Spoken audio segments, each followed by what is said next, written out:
In today's tech-driven world, a number of markets have gone nuclear. The global nuclear and uranium markets are in the middle of huge expansion phases. Now, there has been a rapid increase in nuclear capacity in Asia, while Canada, Kazakhstan, and Namibia produce 75% of the world's uranium. U.S. and Europe are also focusing on nuclear energy through small modular reactors. NYC-listed Oklo spiked 238% last year.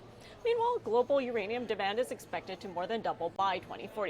Well, joining me this morning is Jeff Gitterman, Managing Director for Gitterman Asset Management. Jeff, good morning. Thank you so much for joining us. So first, what factors have contributed to nuclear energy's growth over the last several years? So it's definitely the cycle of wanting more energy and wanting more clean energy for data centers. A lot of the companies that are building out these data centers still have net zero commitments. So that drive to find clean energy to produce this greatly enhanced, increasing energy is looking at nuclear for that supply. So that's really the big driver of price. Also, electrification of everything. So it's not just data centers. We're electrifying our transportation fleets in different cities. We're electrifying our cars. We're going to electric stoves over gas stoves. So there's a huge overall demand for energy. And a lot of places still want that energy to be clean. Not everywhere, but most places still do. Yeah, and Jeff, while I have you here, I do want to ask you about uranium. So tell us about supply and demand, as well as some of the geopolitics and politics behind uranium, and whether or not you expect to see a continued rally. So what you're seeing is a huge rally in the miners right now, and that's for many reasons. One of the reasons is that when you're increasing demand, the supply is very constrained because uranium miners are limited. A lot of them have cut production forecasts over the last couple of years. And when that uranium price starts to go up, it makes mining for uranium incredibly more profitable. It actually brings a lot of projects that were actually paused back online because now they're profitable. And uranium miners are signing very long-term 20, 30-year contracts. They're only mining more when there's actual demand and contracts that are available to be signed. And those contracts typically have floors on the uranium price. And as the price of uranium is going up, those floors are going up and the ceilings are going up. So the uranium price in the miners can keep driving upwards, but the floor is set on the way down. So as these programs become much more profitable, the miners is really the way to invest in them. Also, it's not that easy to invest in direct uranium like it is with gold and silver. Most ETFs are filled with miners.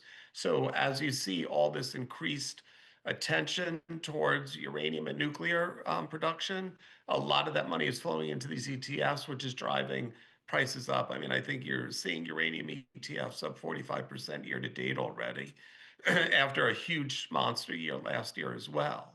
And then, as you said, there's geopolitical concerns as well, because most people right now aren't getting uranium supply from Russia or Niger, which is two of the biggest producers.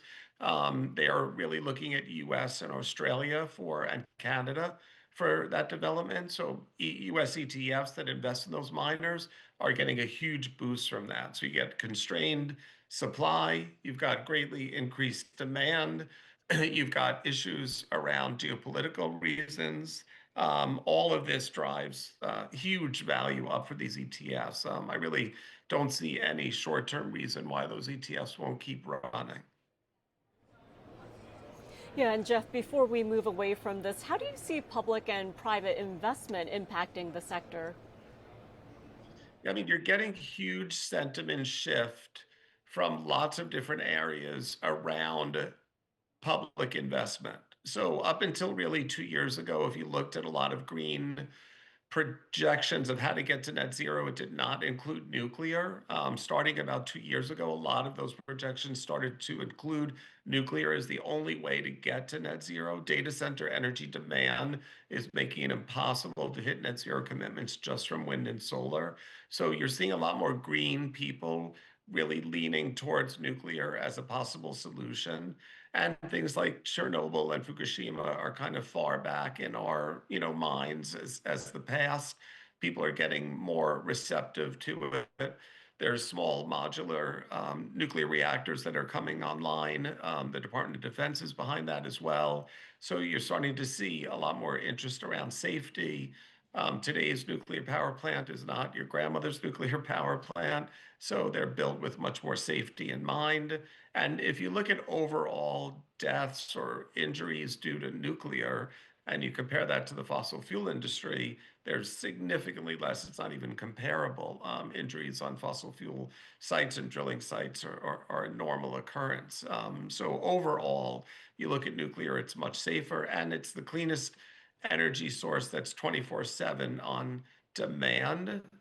We've got to work on getting the price down and the speed of which we can get those nuclear plants online. But those are lots of the reasons why it's becoming much more in vogue today.